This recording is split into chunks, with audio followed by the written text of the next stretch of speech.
जय श्री राम। रावण कौन था? सब जानते हैं कि रावण लंकापति रावण था, मतलब लंका का राजा था जो वर्तमान में श्रीलंका है। लेकिन कितने लोग जानते हैं कि रावण रावण क्यों बना? आखिर जो व्यक्ति इतना महान था, पूरी दुनिया उसका नाम जानती है, वह राक्षस कुल में कैसे जन्म लिया? तो इसके पीछे एक कहानी है जो मैं आप सभी को बताऊंगा। लेकिन कहानी में आगे बढ़ने से पहले आप लोगों से निवेदन है, जो भी नए व्यूअर हैं जो वीडियो को पहली बार देख रहे हैं वह चैनल को सब्सक्राइब कर लीजिए। जिन्होंने अभी तक चैनल सब्सक्राइब नहीं किया है वह लोग भी चैनल सब्सक्राइब कर लीजिए। साथ ही बेल आइकन जो दिख रहा होगा उसे दबाकर नोटिफिकेशन में ऑल कर लीजिए, ताकि हमारे वीडियो का सारा नोटिफिकेशन आपको समय पर मिलता रहे। तो हम सीधे विषय पर आते हैं कि रावण कौन था और रावण आखिर रावण कैसे बना। तो उसके पीछे का एक छोटा सा कहानी है जो मैं आप लोगों को बताता हूं कि इतना प्रकांड पंडित जिसने शिव तांडव स्रोत का निर्माण किया, एक बार मंत्र पढ़ने से महादेव साक्षात प्रकट हो जाते थे, तो वह रावण आखिर रावण कैसे बना? तो उसके पीछे की कहानी है। कहा जाता है कि रावण और कुंभकर्ण दोनों महादेव के गण थे। थोड़ा सा शरारती रहे हैं वह हमेशा से, तो कई बार उन्हें सजा भी मिली, लेकिन वह अपने आदत से मजबूर थे और बदल नहीं पाते थे। जब लक्ष्मी माँ के शादी के लिए स्वयंवर रचा गया और सबको मालूम था कि लक्ष्मी जी विष्णु जी की पत्नी है, चाहे जन्म कोई भी हो, लक्ष्मी जी अवतार लेती है और विष्णु जी से ही शादी करती है। जैसे कि त्रेता युग में भी हुआ, प्रभु श्री राम जब अवतार लिए थे उस समय सीता माता बनके लक्ष्मी जी अवतार ली थी। तो लक्ष्मी जी का जब शादी होने वाला था, काफी खूबसूरत थी, तो नारद मुनि का दिल आ गया लक्ष्मी जी पर, और नारद मुनि चाहते थे कि मैं लक्ष्मी जी से शादी करूं। वह हमेशा नारायण नारायण का जाप करते थे, दोनों हाथ से जाप करते थे बजाते हुए।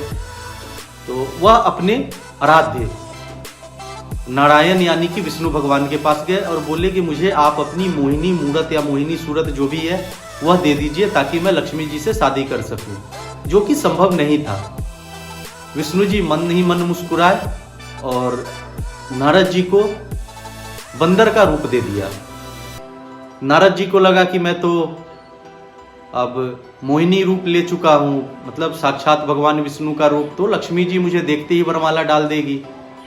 वह गए स्वयंवर में, सबसे आगे बैठ कर के एकदम सीना तान के बैठ गए कि लक्ष्मी जी आएगी और मेरे गले में वरमाला डाल देगी। लक्ष्मी जी सबके पास गई, इनके पास भी गई, लेकिन वरमाला नहीं डाला। ये बार बार गर्दन उठा रहे थे कि लक्ष्मी मुझे आखिर देख क्यों नहीं रही है। लेकिन भैया एक बंदर को कैसे वरमाला डाल सकती थी? यह बात नारद जी को नहीं मालूम था, लेकिन सबको मालूम था। अंत में विष्णु भगवान आए, लक्ष्मी जी गए, विष्णु भगवान को वरमाला डाली, शादी हो गया।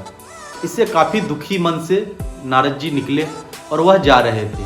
रास्ता में दो शिवगण मिले जो महादेव के गण थे, यही दोनों रावण और कुंभकर्ण अपने पूर्व जन्म में। इन लोगों ने नारद जी को देखा और जोर जोर से हंसने लगे। नारद जी को काफी बुरा लगा। उन्होंने पूछा कि आखिर तुम हंस क्यों रहे हो मेरे ऊपर, ऐसा क्या है? उन्होंने कहा कि जरा अपना शकल तो देखो, कुएं में बंदर का शकल लेकर घूम रहे हो, तो हंसूंगा नहीं तो क्या करूंगा। उन्होंने कहा कि तुम्हारी हिम्मत कैसी मुझे बंदर बोलने की, मेरे पास तो मोहिनी सूरत है, मतलब साक्षात भगवान विष्णु का सूरत है। बोला कि एक बार अपनी शकल तो देखो। उन्होंने शकल को पास के ही किसी नदी या कुएं में देखा। उन्हें काफी बुरा लगा, क्रोध भी आया कि आखिर बंदर का रूप दे दिया, ऐसा कैसे कर सकते हैं ये, क्या नाम है इनका, विष्णु जी। इसी पर क्रोधित होकर उन्होंने दोनों गणों को श्राप दे दिया कि तुम अट्ठहास मारकर राक्षसों की तरह हंस रहे हो मेरे ऊपर, तो जाओ मैं तुम्हें श्राप देता हूं कि अगले जन्म में तुम राक्षस कुल में ही जन्म लोगे। दोनों गण डर गए और ऋषि से क्षमा मांगने लगे। अंत में नारद मुनि का दिल, समझ सकते हैं ना वो क्या बोलते हैं, कि थोड़ा था उनके मन में फिर ये आया कि नहीं, मैंने क्रोध में गलत बात बोल दिया, मुझे नहीं बोलना चाहिए। फिर उन लोगों ने उपाय बताया कि त्रेता युग में जब भगवान विष्णु राम जी के रूप में अवतार लेंगे, उन्हीं के हाथों तुम्हारा उद्धार होगा। और विष्णु जी को भी इन्होंने श्राप दे दिया था कि जैसे आज मैं शादी करने गया था, बंदर का रूप दे दिया, मैं पत्नी के वियोग में घूम रहा हूँ, तो मैं भी आपको श्राप देता हूँ कि त्रेता युग में आप भी जब अवतार लेंगे तो आपको भी अपनी पत्नी के वियोग में घूमना पड़ेगा। तो कहा जाता है इसीलिए सीता जी का हरण हुआ था और राम और सीता माता दोनों अलग हुए थे। तो यह एक कड़ी है जो जोड़ा जाता है रामायण में।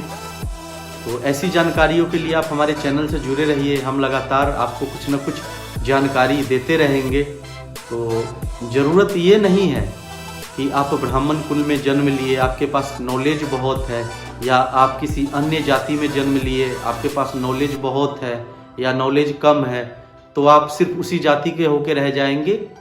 बहुत चीज़ें जो है ना वो जाति पे आधारित नहीं होती है, बहुत सारी चीज़ें आपके कर्म पे आधारित होती है कि आपका कर्म कैसा है, आप कितना पढ़े लिखे हो, आपने कर्म कैसे किए हैं। अगर अच्छा पढ़े लिखे है ना तो आप शूद्र में भी जन्म लेते हो तो आप ब्राह्मण बन सकते हो, आपका आचरण ब्राह्मणों वाला होना चाहिए। और यदि आप ब्राह्मण कुल में भी जन्म लिए हो और यदि आपके आचरण शूद्र वाले हैं तो आप ब्राह्मण नहीं कहलाओगे। इसीलिए कभी भी ये मत सोचिए कि आप किस जाति में हो किस जाति में नहीं हो, उससे मायने रखता है। मायने यह रखता है कि आपका आचरण कैसा है, आप लोगों के साथ कैसा व्यवहार करते हो, बहुत कुछ इन चीज़ों पे निर्भर है। तो इस कहानी से तो यही सीख मिलती है कि ब्राह्मण कुल में जन्म लेने से सब कुछ नहीं हो जाता। रावण ब्राह्मण कुल में जन्म लेते हुए भी अपनी आदतों से मजबूर था और राक्षस कहलाया। आज कोई भी ब्राह्मण बता दो मुझे जो अपने बच्चे का नाम रावण रखा हो, कुंभकर्ण रखा हो, नहीं मिलेगा आपको। लेकिन हाँ, वो क्या नाम है, कौन सा सेना है, भीम सेना, वो जरूर अपना नाम रावण रखता है कि मैं रावण हूँ। तो लोग कर्म से जरूर रावण बन जाते हैं, जन्म से तो मुझे नहीं मिला कोई अभी तक रावण, न मैंने अपने दूर दूर तक रिश्तेदारी में सुना या देखा कि कोई अपने बच्चों का नाम रावण रखा होगा। तो हमें यही सीख मिलती है। तो कहानी को यहीं पे ख़त्म करते हैं, और ख़त्म करने से पहले फिर एक बार निवेदन करूँगा कि वीडियो यदि पसंद आया है तो चैनल को सब्सक्राइब कीजिए, लाइक कीजिए, और अपने लोगों के पास, अपने रिश्तेदारों के पास, अपने दोस्तों के पास वीडियो को ज़्यादा से ज़्यादा शेयर कीजिए ताकि उन्हें भी यह जानकारी मिले। जय श्री राम।